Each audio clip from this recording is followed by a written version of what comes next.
Hello friends, मैं हूं आपके साथ यास्मीन। इन दिनों भारत और पाक के बीच कुछ भी ठीक नहीं चल रहा है। 14 फरवरी को जब देश ने अपने 40 सपूतों को खो दिया था तो पूरे देश में गुस्से और गम का माहौल था। पुलवामा हमले का जवाब भारत ने ठीक 12 दिन बाद यानी कि 26 फरवरी को पाक के मुंह पर ऐसा तमाचा मारकर दिया जिसकी गूंज वो जिंदगी भर नहीं भूलेंगे। बता दें कि इंडियन एयरफोर्स ने पाकिस्तान के बालाकोट में मौजूद आतंकी संगठन जैश-ए-मोहम्मद के ठिकानों को एयर स्ट्राइक कर तबाह कर दिया था, जिसके बाद बौखलाए पाकिस्तान ने भी भारत पर अटैक करने की कोशिश की, जिसमें पाक नाकामयाब रहा। इस लड़ाई में भारतीय वायुसेना का एक पायलट पाकिस्तान के कब्जे में आ गया था, जिसको वापस अपने देश में लाने के लिए बॉलीवुड स्टार्स समेत पूरा देश कामना कर रहा है। इस तरह के माहौल में सभी पाकिस्तानी स्टार्स अपनी खामोशी तोड़कर सोशल मीडिया के जरिए शांति की अपील कर रहे हैं। वहीं इसी बीच पाकिस्तानी सिंगर अदनान सामी ने कुछ ऐसा ट्वीट किया था जिससे पाकिस्तानियों के बीच हलचल सी मच गई और सभी पाकिस्तानी उन्हें जमकर ट्रोल करने लगे।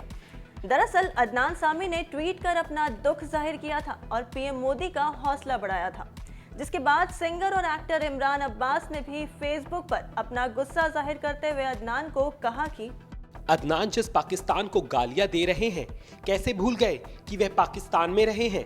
अदनान के पिता पाकिस्तानी एयरफोर्स में पायलट थे।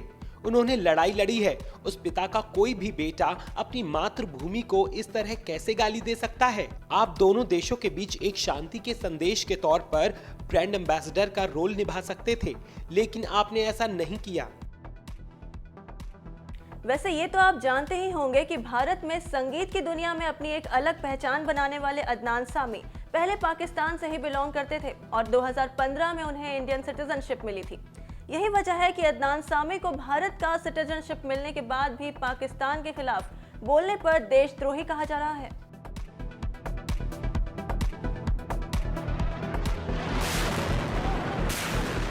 आपको पता ही होगा कि जिस तरीके से हमला हुआ है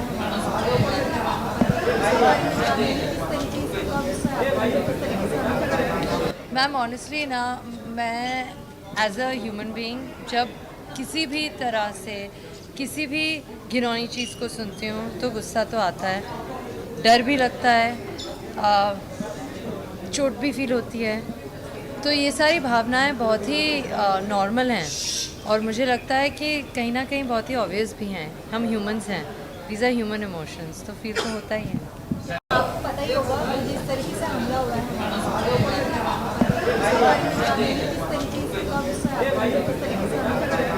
मैम, ऑनेस्टली ना, मैं एज अ ह्यूमन बीइंग जब किसी भी तरह से किसी भी घिनौनी चीज़ को सुनती हूँ तो गुस्सा तो आता है, डर भी लगता है, चोट भी फील होती है।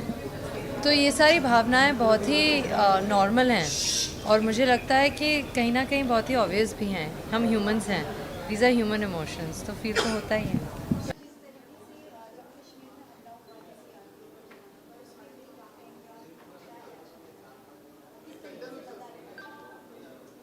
किस तरीके से बदला लेना चाहिए, ये आप चाहती है कि मैं सजेस्ट करूं?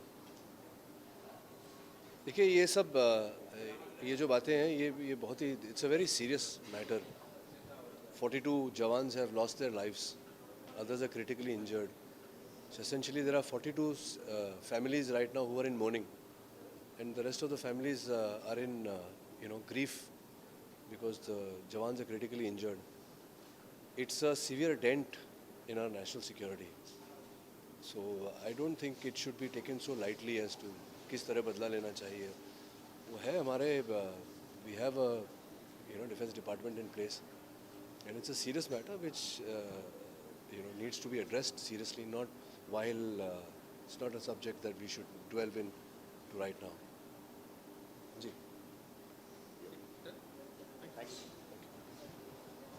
okay, that was short and sweet. I'm sorry because I feel very bad.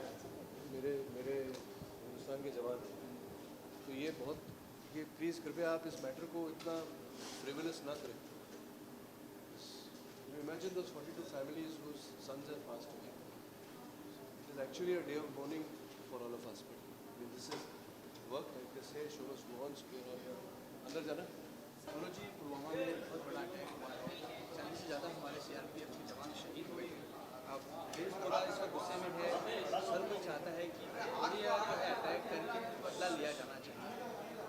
क्या प्रतिक्रिया? देखिए, जो भी पुलवामा में हुआ है वो दुखद है और इसकी जितने शब्दों में भी भर्त्सना की जाए, निंदा की जाए या अपना गुस्सा जाहिर किया जाए, वो बहुत ही कम है। 40 लोग जो मारे गए हैं उनके परिवार वालों को मेरी तरफ से बहुत सारी श्रद्धांजलि। जो उनके ऊपर गुजर रही होगी, हम में से कोई भी उसको मतलब महसूस ही नहीं कर सकता। और जहाँ तक बात है बाकी लोगों के गुस्से की, पूरे देश के गुस्से की, मैं सिर्फ इतना कहना चाहूँगा कि सरकार से ज़्यादा उस स्थिति में कोई नहीं है कि क्या निर्णय लिया जाए। इसलिए सरकार के ऊपर ये छोड़ दें और सरकार का जो भी निर्णय होगा उसमें हम सब लोगों की भागीदारी होगी, उसमें हम लोगों का साथ होगा। पुलवामा में जो अटैक हुआ है, 40 सीआरपीएफ के जवान हमारे शहीद हुए हैं। पूरा देश गुस्से में है। हर कोई चाहता है कि कड़ी कार्रवाई होनी चाहिए आतंकियों के खिलाफ। आप एज एन एक्टर होने के नाते क्या कहना चाहेंगे, एक नागरिक हैं देश के? मैं यही कहूँगा कि बड़ी अनफॉर्चुनेट बात है और हम अपने लोगों की सुरक्षा नहीं कर पा रहे हैं। जो लोग हमारी सुरक्षा के लिए वहाँ तैनात हैं, उनके साथ अगर ये हादसा हो रहा है तो हम सचमुच बहुत बड़े संकट में हैं और हमें सारे तरीक़ों से इस संघर्ष को कम करना होगा, मिटाना होगा। अब इसकी राय देने के लिए मैं तो एक्सपर्ट हूँ नहीं, लेकिन मैं तो यही चाहता हूँ कि हर तरह से बातचीत करके, संघर्ष करके हमें शांति का कोई मार्ग ढूंढना होगा। Thank you. क्या इसका क्या रिएक्शन होगा? बहुत दुख की बात है, तकलीफ़ होती है और हर देशवासी को तकलीफ़ पहुंची इस बात से। बस सब यही कहेंगे कि उनकी फैमिलीज़ को ऊपर वाला हिम्मत दे और जो लोग इस वक्त घायल है उनके लिए हम दुआ करते हैं कि वो जल्दी से अच्छे हो जाएं। आप क्या कहेंगे इस बारे में? या सारी फैमिलीज़ को सपोर्ट है और प्रेयर्स हैं सारी फैमिलीज़ को ताकि गॉड उनको स्ट्रेंथ दे और जो इंजर्ड हैं हम चाहेंगे कि उनकी रिकवरी जल्दी से हो। जी, अभी आप इंडस्ट्री में आई हैं, एक्ट फेस्ट भी स्टार्ट हो गया है सेंटा के अंदर, क्या कहेंगे, कितना आपके लिए बेनिफिशियल? बहुत खुशी है कि मैं इस सेंटा का हिस्सा हूँ, इस एसोसिएशन का हिस्सा हूँ। इतने सीनियर एक्टर्स हमारे बीच आए हैं आज एक्ट फेस्ट में, तो उनसे सुनकर, उनको देखकर बहुत अच्छा लगा है। तो डेफिनेटली मैं अपनी तरफ से मेहनत करूँगी इस एसोसिएशन में। Whatever they need from me I will do and I am happy that उन्होंने मुझे बुलाया for this occasion today. Thank you very much. Thank you. Jammu Kashmir में अटैक हुआ है हमारे शहर पर, क्या कहेंगे? उसके लिए आप क्या कह सकते हैं? It's a very very shocking thing that has happened and I hope strict action is taken against it and we just don't do away with just lighting candles and we do more about it. एक आम नागरिक के तौर पे मुझे इस बात का हमेशा दुख होता है कि इतने यंग जवान हमारे जो हैं वो अपने परिवारों को छोड़ के एक तो ऐसी जगहों पे तैनात हैं जहाँ पर अपने देश की सुरक्षा उनके हाथ में है, उनकी वजह से हम सुरक्षित हैं और हम बस झगड़ते रहते हैं अपने अपने बीच में।